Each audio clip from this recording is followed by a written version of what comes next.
Good afternoon. I'm Susan Ness, former Commissioner of the Federal Communications Commission in the United States.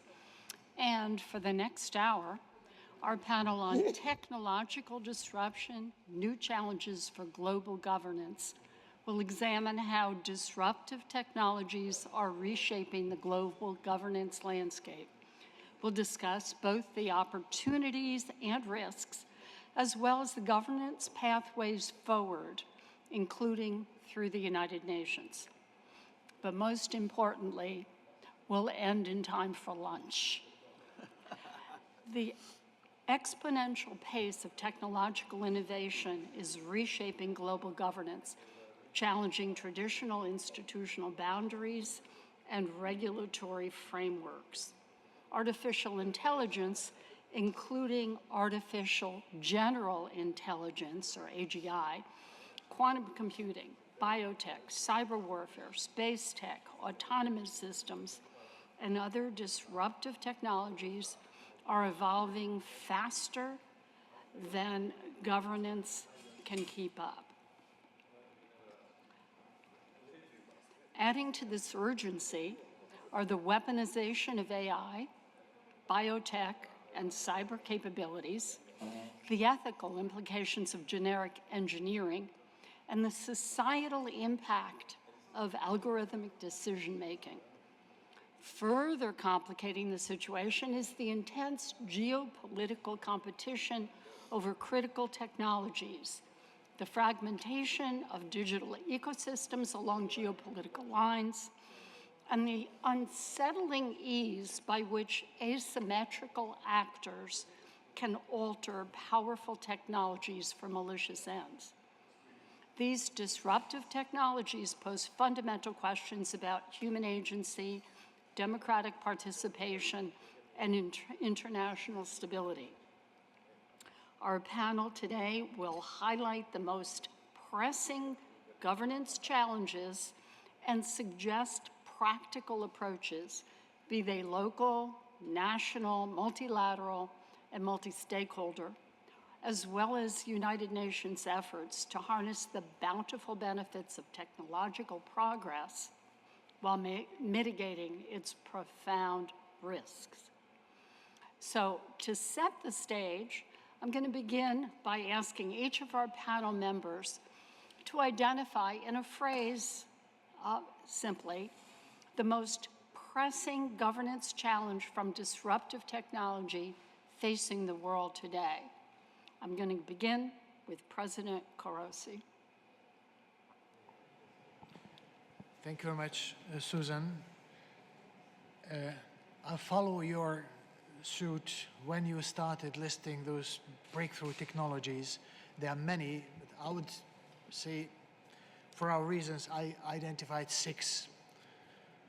AGI, the fusion energy production, possible breakthrough of power storage, much better than what we have today, rollout of quantum computing, biotechnology revolution, including gene editing and mRNA technology, and a combination of remote sensing, AI-assisted big data management for sustainable development. But out of these, one stands out. It's AGI. Okay. In terms of impact and in terms of governance. And Jess, I'm going to intervene here for just a second and ask Jerome if he could, in 2 sentences, distinguish between what we typically know as artificial intelligence, generative AI, and artificial general intelligence, AGI.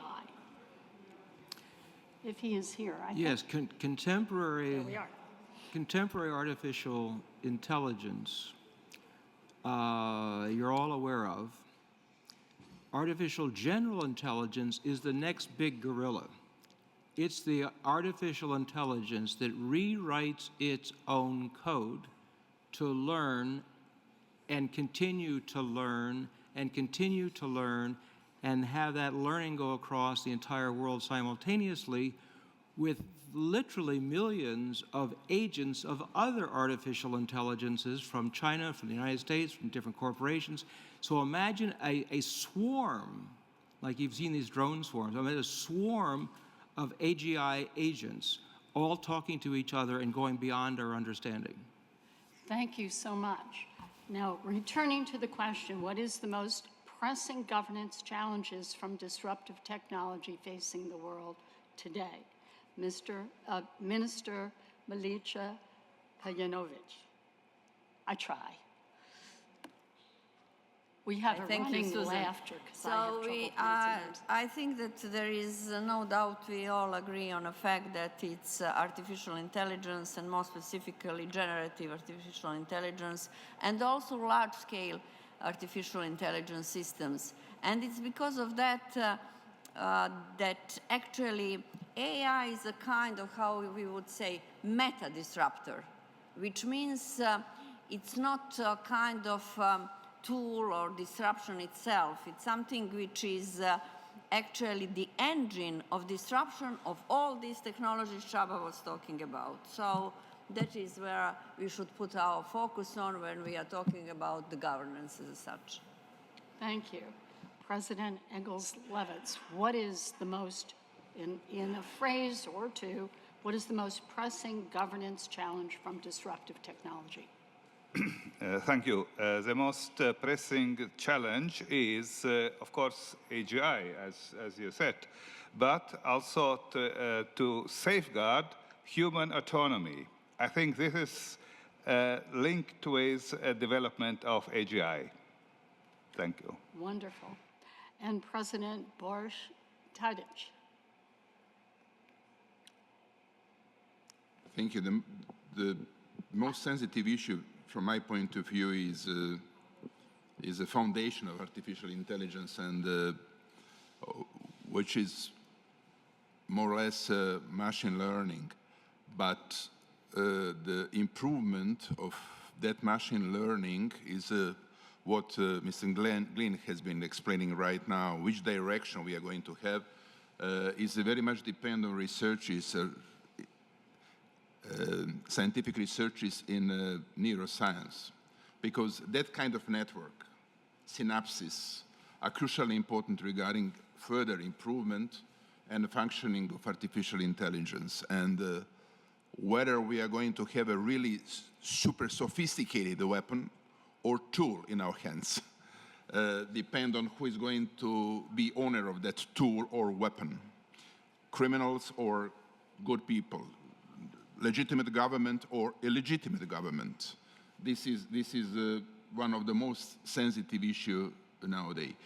The last researches, scientific researches, are telling us that we have probably much more influence in forming human attitudes than we thought, which means the human beings are very vulnerable in that respect. If we are going to be able to make such a significant influence on human beings during the process of forming their attitudes, I don't know what is going to be final outcome in politics, in a government, in democracy, in all aspects of our discussion. This is what I see is very important. Thank you. Professor Jerome Glenn, what is the most, in a phrase or two, what is the most pressing governance challenge? I think we know what you're going to say, but go for it. It is to understand. Understanding, to me, is the most important challenge, because in my 50 years of doing futures research, this is by far the most complex governance issue we have ever faced as a species, and nothing even comes close. So, if this is going to be achieved in, say, 5 years, then we got to panic and start working on it now, because it's going to take us years to get this right. And we got to start right now. We can't wait till it gets there, because if it does get there, then it's the horses out of the barn sort of story. And we have to pray it turns out okay.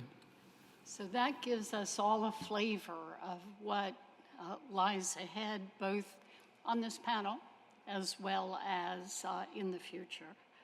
So I'd like now to begin with President Koroshi. You served as the 78th President of the General Assembly, where you led efforts to address climate change and the UN's Sustainable Development Goals. What concrete steps can be taken in the next 5 years to improve global technology governance? Thank you, Susan. Before responding to your question, could I just Sure. could I just say one sentence, kind of carry on what Jerry has said? Why is it absolutely different from what we have ever experienced? Because we have invented the dry evolution, sorry. We have life, a new form of life without organic parts. The second, there has never been in the history that a more sophisticated, more developed intelligence was governed by a less sophisticated intelligence. The third, throughout our history, we used to regulate human activities, telling what should be done, what should not be done, what is the punishment, what is the acknowledgement. At this time, it will not be enough. And we still don't know exactly how to do it. But coming to your question, the UN used to focus in its regulating activities on the past. 80 to 90% of our actions go back to fixing the past. Now we have to think, as Jerry mentioned, what is coming up in the forthcoming 2 to 5 years, which is just around the corner. Are we capable of switching minds? The second,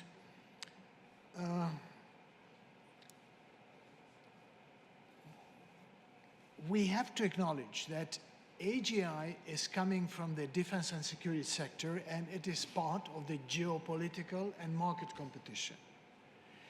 Can we create a system that acknowledges that this competition exists and will exist?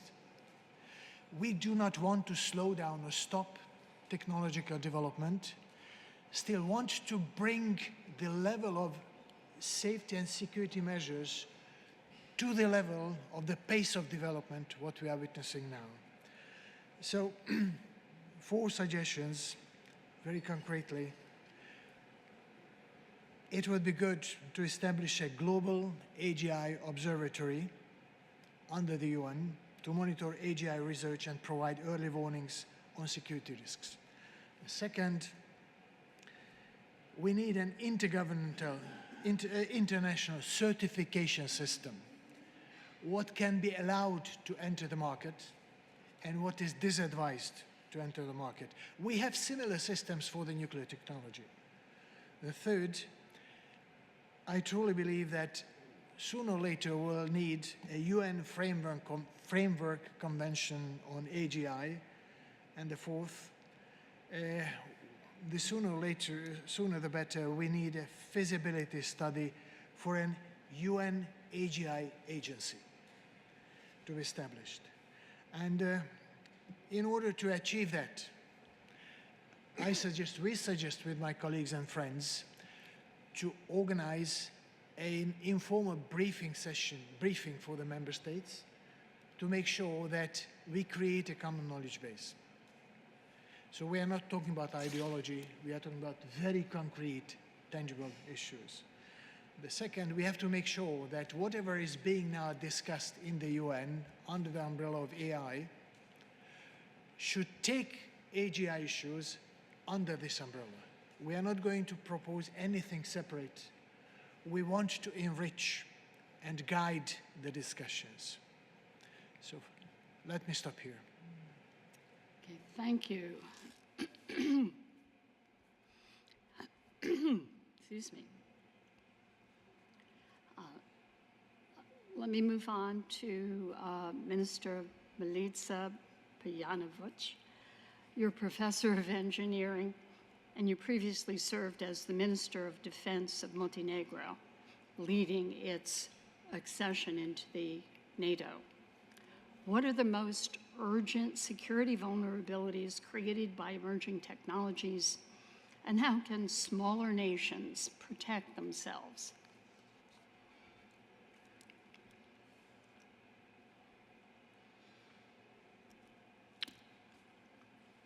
Please. Thank you, Susan. First of all, I would like to agree what Csaba was talking about. So it's about this mismatch we are having between the development of technologies and the response from the governments and regulators. So in the past, actually, we also did have technologies that were developing so fast. And what I would say that the mismatch at that time was even bigger than now.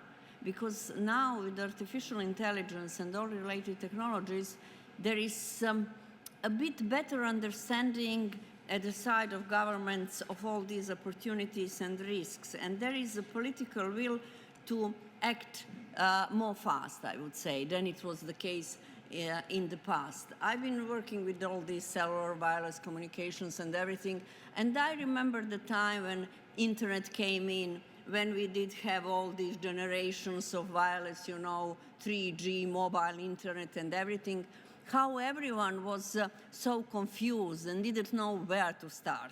So there is some prior knowledge to all these situations, which is, I would say, used now, and there is a better position to have some kind of better and more effective reaction so that we won't be completely on the reactive side, that there would be some anticipatory role. And for that, of course, we do need better understanding. And that also mismatch between the people who are working the technologies and those who are making political decisions is huge. There is no doubt about that. And usually, you are speaking completely different languages. And that's why all kinds of platforms that would be used to raise the level of knowledge and to spread the information, to share the information, the practices, good ones and bad ones, with the member states at the international level would be more than welcomed. When it is about the concrete question Susan asked me, it's about the small states and small nations. I mean, what are the small ones, geographically small ones or by population, I would say. Here at the multilateral platform, we are all equal. So from that point, coming from one of those states, which is Montenegro, I would say that there are specific, of course, challenges there because of these limited resources to invest in regulation, in cybersecurity, which is an issue, but also to research and development. So these countries are very much dependent on what is done at the multilateral platforms and in other states which are more advanced. That is why all this sharing is so important, and that is why all kind of integrations, whether at the level of UN or regional ones, would be necessary if we want to protect ourselves. Because when we are talking about these security issues in digital age, then we've got to be aware that actually that security will only be strong as it is strong, it's the most vulnerable links. So these might be those kind of states, which is, of course, going into the direction that all states like ours would be always very much in favor of putting some kind of structure, whether it would be the just observatory one, or because there is no chances, I would say, in this environment where the basic trust is somehow jeopardized, to hope for something more than that.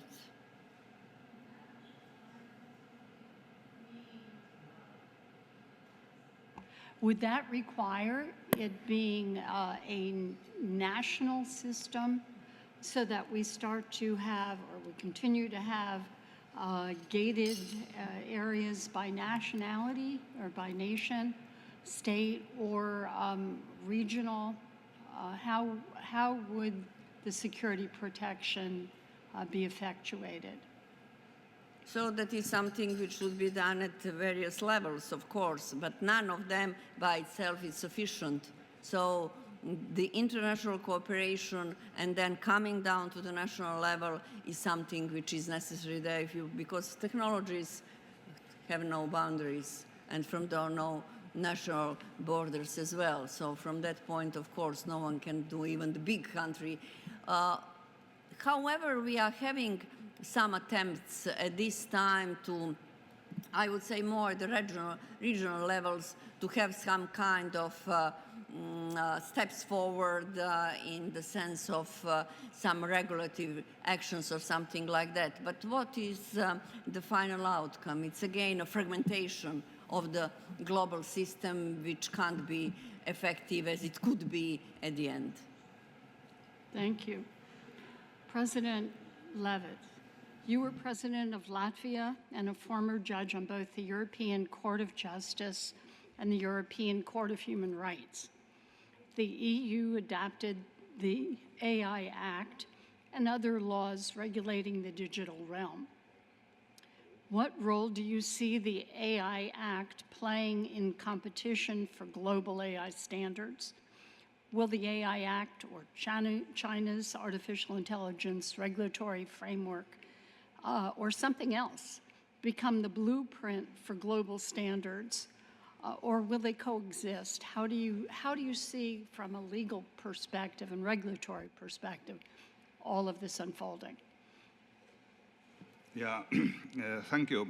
First, I would like to stress that what Csaba said, that there is not a possibility per definitionem that a lower intelligence is controlling a higher intelligence. If we would have a conflict with gorillas, the gorillas will never win this conflict. And I think it's the same also the real issue how to control and how it is not possible to control afterwards. But we are in the stage shortly before the AGI is in condition to work, and therefore we can control this stage, which is still human stage of development. So, and the European approach, European Union has tried something. It's better than nothing, but not enough. And what you said, I think it is not possible for small states to get rid with these problems. There are two big nations, China and US, which are doing so. And maybe also there is a chance for Europe to be the third one, which can deal with this issue. And the European approach is the regulation of 2024, and it is a risk-based approach. All developments in artificial intelligence is categorized in 4 levels of risk: minimal risk, limited risk, high risk, and unacceptable risk. And there are proportional restrictions and obligations of transparency and documentation and so on and so on. By minimal risk use or development, of course, minimal, but unacceptable. For example, what is unacceptable to use artificial intelligence in scoring of people. And that is exact what is doing China. Then you see the difference. In China, this is the purpose of artificial intelligence. In Europe, it should be forbidden. So I will say that there is no unideological approach to that. The development and also the artificial intelligence there are always traces of ideology. And we see the different ideology between Europe and China. But now maybe also with US, we have common Western values. Now the Western is split in two. I'm a little bit exaggerating, but we can say that. And there is, for example, US approach is to give green light for innovation, for development, without regard to human rights. And that is exactly the European approach. The European approach, the need for this categorization is to safeguard human rights. After use of artificial intelligence, the level of human rights should not be diminished. And therefore, there are also, behind of that, discussions whether it's time, and in my view, obviously it's time, to develop a new human right. The new human right is the right to human autonomy. It is exact against that what you, Csaba, said, that we would be subjugated by artificial intelligence as humans. So to say, right to human autonomy. And it was, by the way, this discussion started 2 years ago by the Latvian Constitutional Court, and it's now in European courts and so on. So I think the problem with this European regulation is that there are some shortcomings and gaps. First, there are no prohibition of certain research.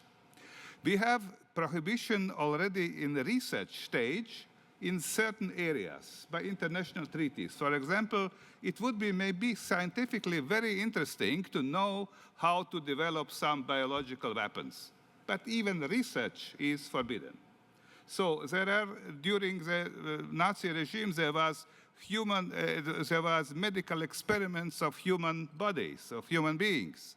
Now it is forbidden. So there is certain areas where even research is forbidden. And I think this is a gap for this regulation. Because, as I said, there is little time after the AGA will be ready, maybe in 5, 10, or maybe 20 years latest. Then all these discussions would be useless. We can discuss now. So, and this is a gap of this European regulation. Of course, there is another problem that there is a competition between China and US with different purposes, and Europe is lagging behind that. Whether Europe could develop such capabilities, this is a discussion of the technological or autonomy of or sovereignty of Europe as a third power which will act or develop such kind of artificial intelligence. And then, of course, if we will stick to our approach, European approach, human rights-centered approach, whether it would be possible to have some borders with this Chinese world with different approach, and maybe American world with also different approach. Also, this is also both technical and political issues. So I see that at the end I don't know whether Europe will manage to become autonomous in technological and artificial intelligence issues, but at least I think it's worth to try. Thank you. Thank you very much. Just following up on your comment, you're talking a little bit about digital sovereignty within Europe or within the US or within China, as opposed to finding a way to maintain what had originally been a global internet that was managed by multi-stakeholders, mostly engineers and scientists. So now what we are increasingly having is a fractured internet as opposed to a global service. Any thoughts about that? Is that going to be a problem?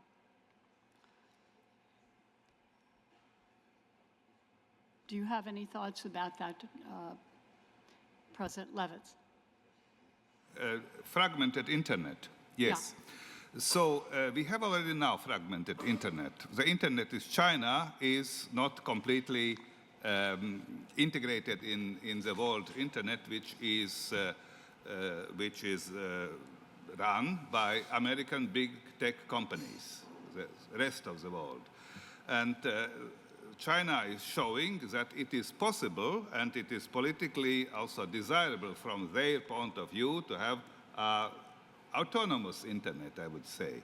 If these developments in development of artificial intelligence will go further, and when the ideological split of values between US and Europe will continue and grow, then I think it is unavoidable that there would be some so to say, also some European space and the other, which is different from America-controlled. We are saying global. It's America-controlled internet.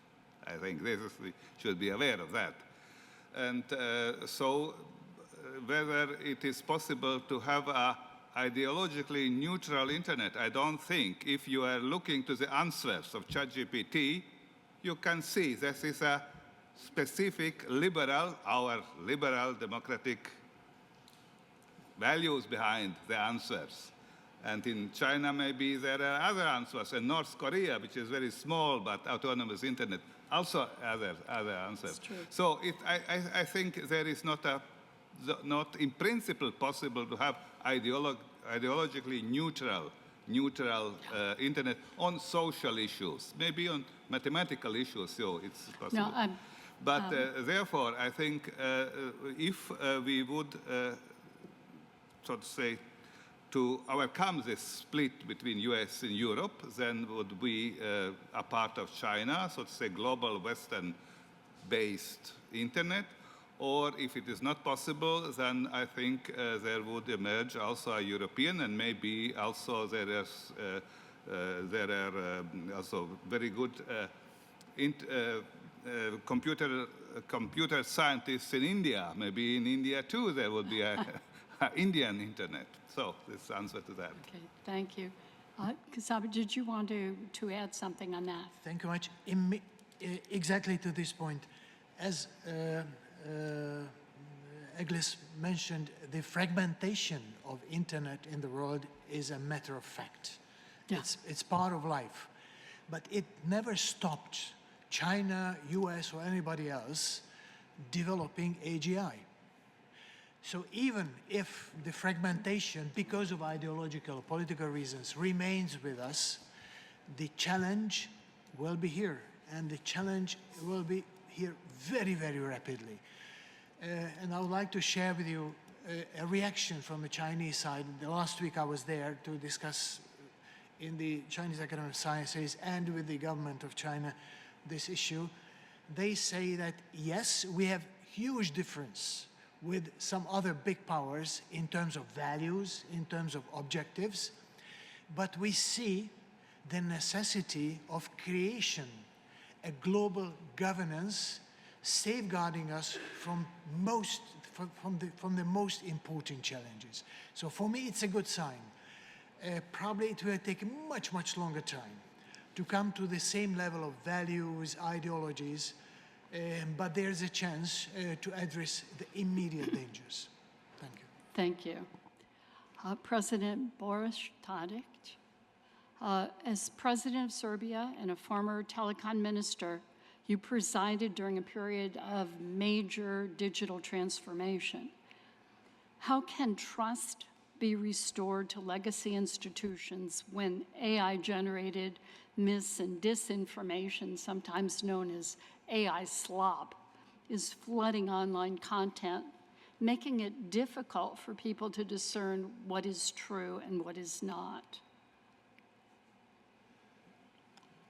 Well, this is a very interesting and question, but answer is not realistic regarding current situation. I mean, because we don't know what is going to be in the future with the new researches and what is going to be in terms of technological improvement and the tools that can be used in making more and specific influence on human beings.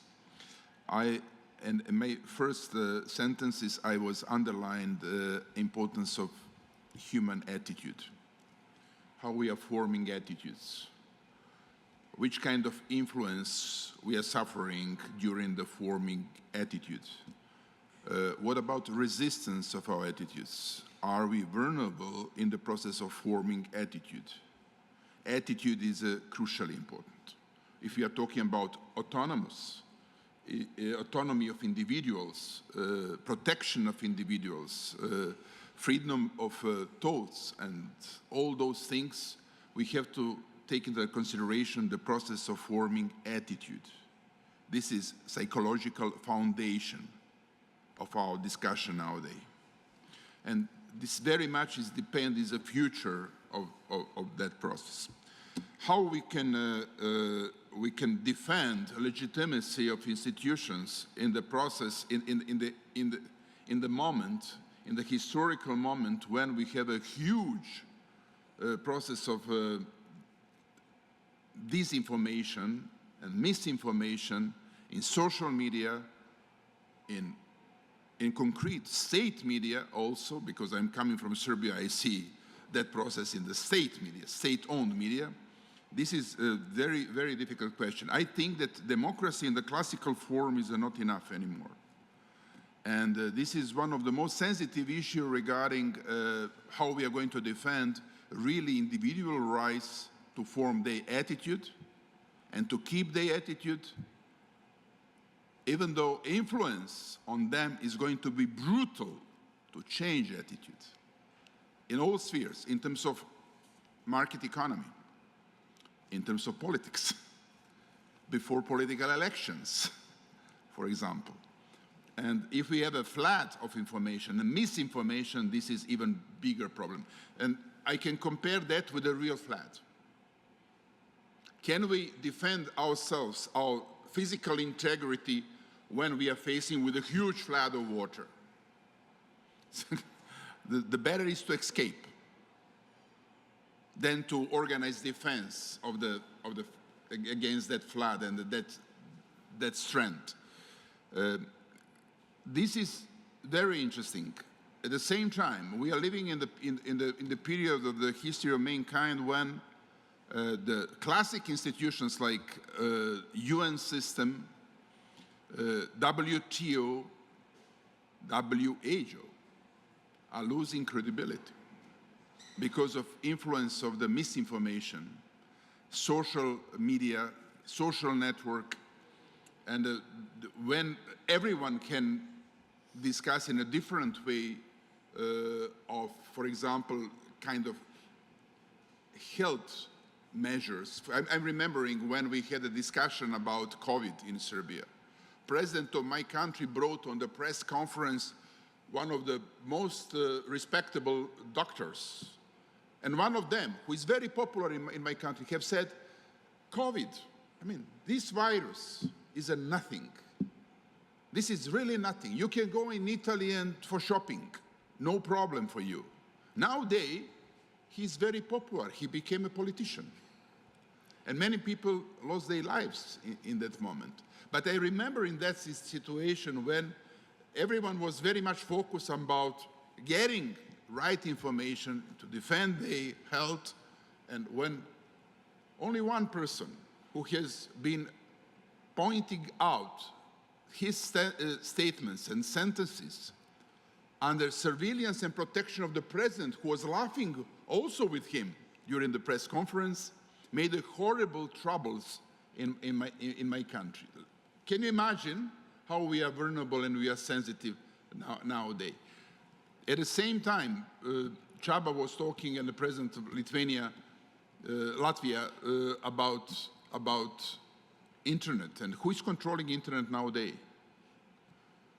Do we have Americans that are controlling internet? Yes, because they started to first. As outcome of that, we are going to have the battle for sovereignty of internet. We are going to have Chinese internet, Russian internet, Turkish influence, Iran's internet, many internets in the future. That is going to be outcome of the current situation. Do you know why? Because every single country is defending themselves at the same time. Not only individuals that are trying to defend themselves of the flood of information and misinformation, but every single country, because we have a war. We have an internet war, and we have a information and misinformation war. And at the foundation of everything is how human beings are forming attitude. This is very important to be considered in a serious way. And this is why I'm always insisting on that, to understand what is the foundation of our topics, of our discussion right now. Human beings are so vulnerable. States are so vulnerable. Formations and associations and the pacts and the NATO, all those institutions are so vulnerable. The United Nations are so vulnerable. We are living in an extremely vulnerable world, extremely. I'm thinking about you, Jerome, about your book that I was reading in a very short period of time, but because of future of the world. The future of the world is disputable nowadays. I do not want to be very pessimistic, but taking into consideration last scientific researches and how we can make influence on the individuals, human beings, we are living in a so vulnerable world. We are living in totally unpredictable and vulnerable world. And this is something very unique in the history of human beings. I'm trying to compare that moment with the other historical moments. I don't see something in the history that can be comparable with the moment nowadays. And in that respect, about institutions, how we can talk about reliability of institutions, how we can talk about trusting, how we can talk about what is going to be with UN system in the future, with the state, with the police, with the science, with the university. We don't have a real questions nowadays. I think this is one of the most important issues nowadays that has to be considered on the highest possible level, institutions, state, security, UN system, and we have to bring the best experts from all around the world to think about how we are going to defend individuals, human beings, human rights, states, association groups, and something like that. I mean, we have to simplify the situation. I'm trying to bring my experience. When I was fighting organized crime in my country, which was globally important because of trafficking the cocaine from Latin America, as outcome of the war, so-called warriors became criminals after being retired as warriors. And whenever we tried to arrest them, to discover what they are doing, they were faster. They were using technology in a better and more sophisticated way. Because of motivation of the criminals is to get a profit immediately, as soon as possible. Billions. And state was very slow. People working in the state, they were working for the salary. They are working for the 2,000 euros. And those criminals have been working for the 2 billion euros. Who is faster? Who is going to control in a better way, better, more sophisticated and more efficient way, new technological improvements? Who is going to be more powerful in the future? The answer is very simple, and this is why I think this is very sensitive area nowadays. How we can mobilize the state forces, legitimate and legal forces, in the fighting in the world nowadays to defend individual rights, legal state, state institutions, and United Nations system. I'm afraid this is the first time in the history that the gangs diabolic type of the human beings are going to be closer to the power than the normal human beings and the people that are respecting the legal system. You raise such important points and critical points. And we see here in the United States how swiftly the democratic systems can be upended in a manner that it's going to be very difficult for us to regain again, particularly with respect to online, what is true, what is not true, what information gets out. We look at things in a very different way.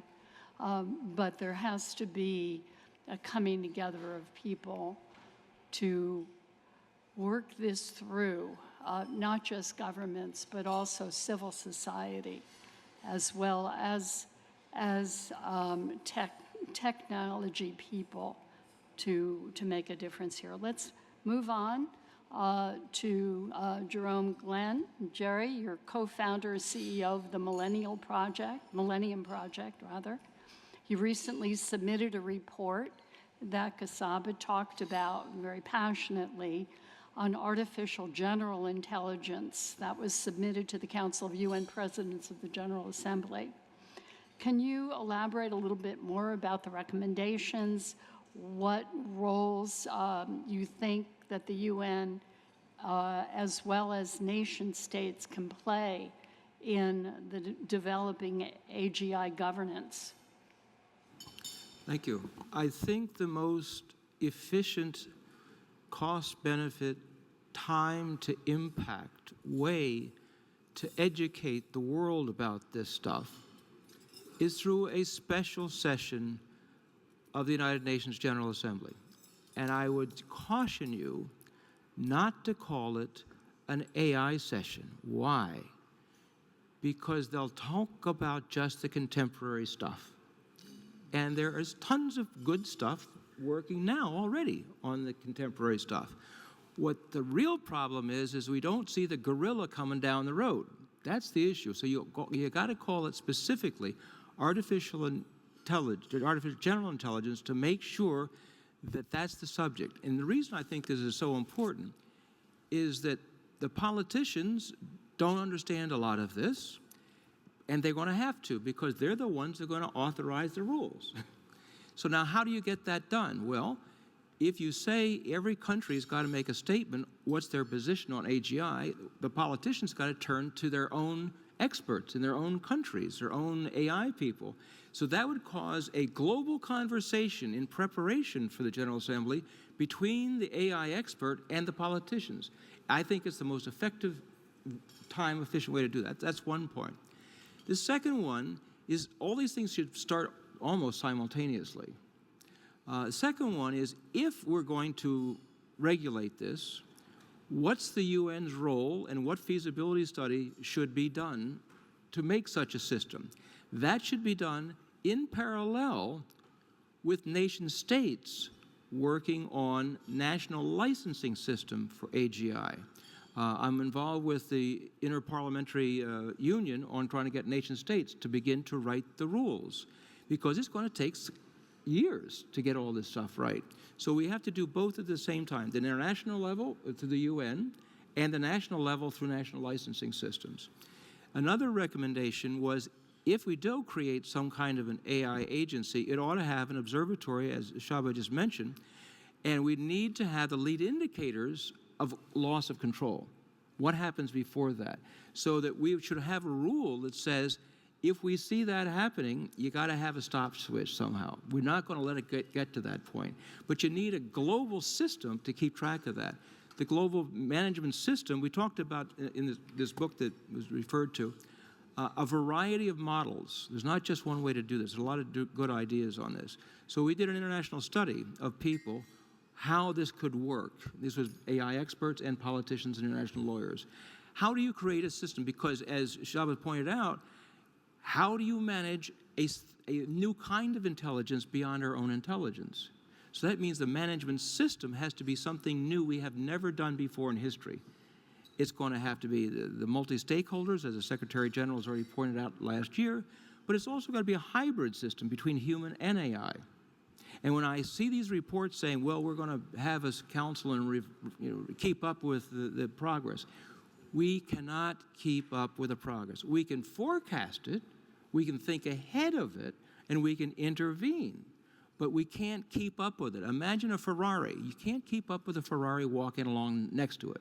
You can figure out where the road is going, and you can get there and do something. That you can do, and that's what we should do. That's why there's panic in my voice now, because it's too late to panic in 5 years from now. Now is when we have to start working on it.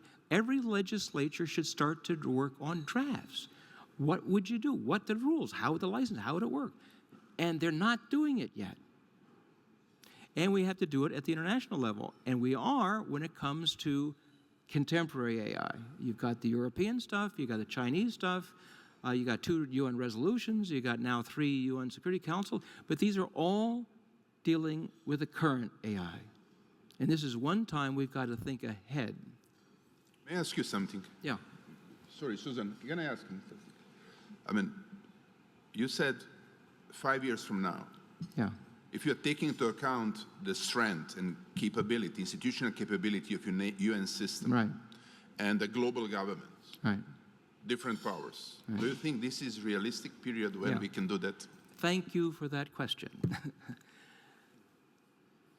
I worked a little bit in the Cold War time, and it was generally believed that we're not going to stop it, the nuclear war. It was believed that when 2 or more great powers confront each other, sooner or later they use the weapons. It's just a matter of time. But the moral position was you had to try. And here we are, we're still alive. I think Jeffrey Hinton, you may have heard of him on television time. Jeff Hinton is one of the fathers of all this sort of stuff. And I have the same position he does, which is to get this right. As I said, it's the most complex problem we've ever faced. But to get this right may very well be impossible. But the moral position is you have to try. Because imagine it does get out of control, and we'd have all these nightmares we're thinking about, and it's because we couldn't get off our butt to try. I think its only moral position is we have to try. And you never know. Sometimes humans get smart. Moving along on that, how do you enforce any rules with respect to AGI? Or on the global basis, how do you enforce any of these rules? Who's that to? Whoever wants to answer, you were beginning to have a Okay, conversation. good, thank you. I used to think software was going to do it. The laws would come in and the software would do it. I'm now of the opinion that that should be done, but I think that what's going to be most effective is having the chips themselves have the guidelines, the rules, all that sort of stuff in the chips such that the software will not be run if it goes a certain direction. Hardware, and the nice thing about this, going back to organized crime, the nice thing about this, that even if organized crime, which by the way is making twice as much money per year than all the military budgets in the world, so they got the cash to do this stuff. But they've got to use the same chips that everybody else is going to do, right? So if the rules are in the chips, then even organized crime smuggling all these chips and so forth, at least they'll still be in control or be controlled, even if they don't want to be. May I add something to what Jerome has said right now? I mean, we believe that democracy is the best system. But we have to remind ourselves that wasn't only once that democratic system was choosing a very bad person. And that happened with Adolf Hitler, for example. But that is happening even nowadays. And who is going to control that kind of tools that can be weapon in the hands of some people that are elected in legitimate way to run their own countries, even big powers? I mean, this is why this is critical moment. to be aware about reality in which we are living.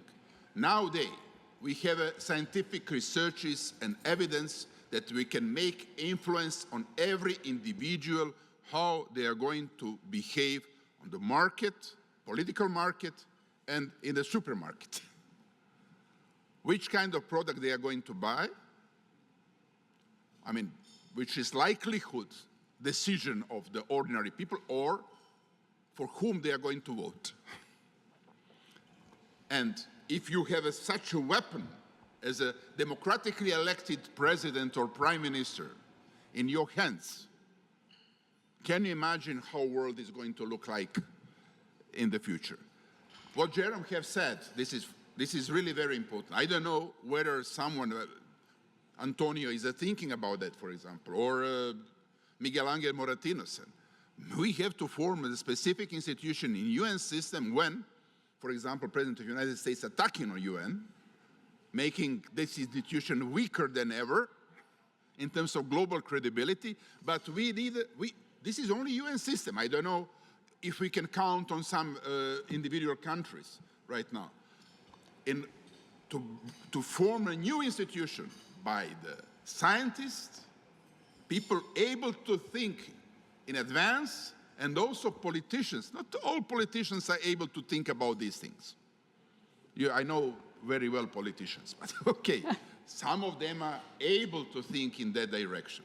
But that would be very important to build up the powerful and strengthen institution that can be really legitimate and able to deliver kind of results. You ask. Just to be a touch optimistic, the Cold War example is that both the United States and Soviet Union were in competition over classified military weapons, but they figured out we can't let this get out of control. So it was shared fear of a potential future that caused the cooperation. Well, that's why I say about the General Assembly, we need to have humanity understand we are all in this boat together. It's a shared fear that we want to avoid. And I think that that's possible. Ismail, you had a question. Well, yes, it's a question and a partial comment, and maybe Jerry Glenn will answer the next point I'm going to make, is that the difference between what we're talking about in the nuclear example is that the downside was recognized and totally rejected by everybody as unacceptable, and that therefore created a foundation within which the nuclear architecture could be built, the nuclear control architecture could be built. Now, here the problem is that the science itself is where we are trying to regulate. And science is extremely difficult to regulate because of dual use in research. For example, gain-of-function research on viruses. People say, well, I happen to have participated in that debate at the National Academy of Sciences at one point. People were designing ways of saying, we have a virus here that could be attacking humans. We're going to make it more powerful. And the answer was why? I say, well, because normally what we have is that these viruses mutate, and we can anticipate what it can do in mutation, and that would make it very lethal for human beings. And that would enable us, we do this in the lab, and that would enable us to develop vaccines and other ways of fighting that virus if it mutates in this way, rather than wait for it to come in nature and mutate and then hurt everybody.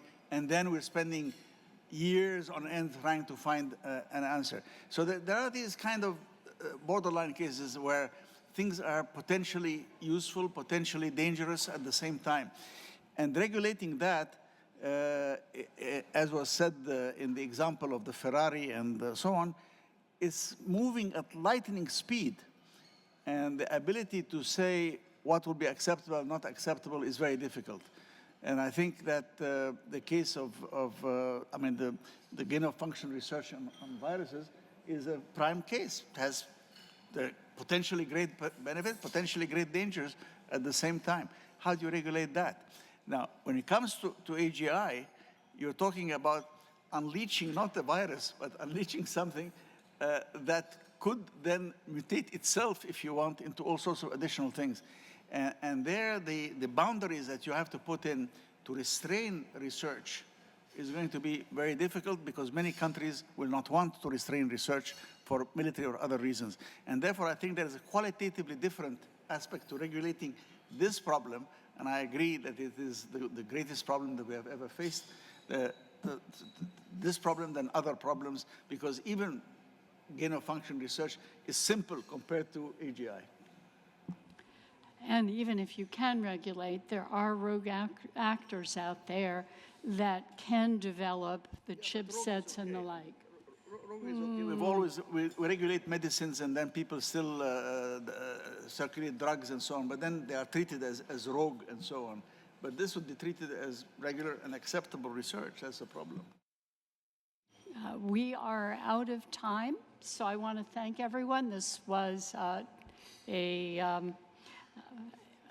very both informative and active panel, and with a very difficult topic. So thank you all very much.